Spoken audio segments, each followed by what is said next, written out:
Surendra Mehta, and I have been I have been told to speak on gold in physical or on the electronic form. First of all, let us understand how many gold products we sell in our country. One is physical gold. The gold comes in two forms, that is bullion, which is called by way of coin or a piece or a bar, which in India we call by way of Cadbury, or because Cadbury is 1 kg bullion.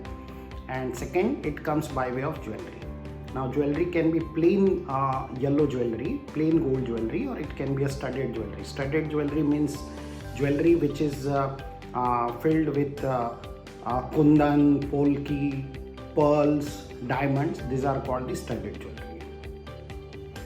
The other form of gold which is available to buy is by way of ETF. ETF is the methodology wherein you invest in gold, in turn you pay money to ETF companies, in turn ETF companies buy gold and keep that gold in their vault, and they trade in the gold and make money, and you are paid out of that. Some of the ETF company also invest in the gold mutual fund. So it is some ETF gold ETF they invest in the mutual fund mutual fund of the companies which are carrying on the gold business. The another product which is available in the market is digital gold. Now it's the most interesting product. Very few companies are running this product.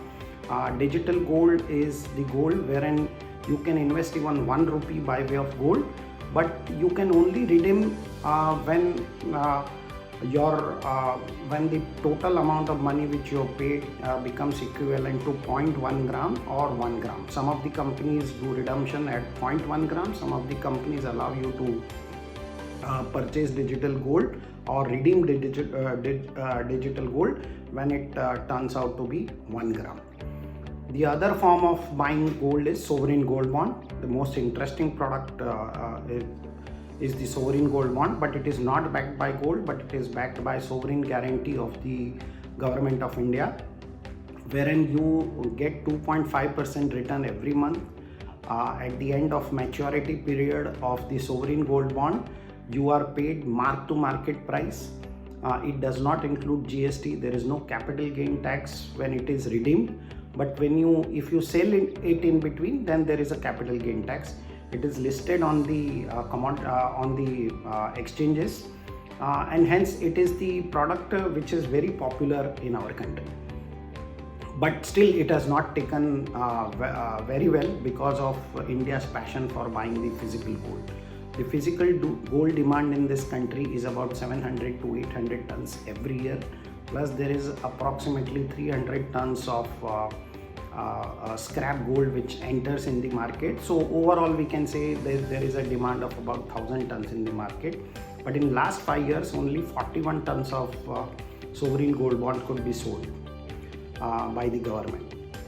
So still there is a lot of interest in terms of jewelry and physical gold.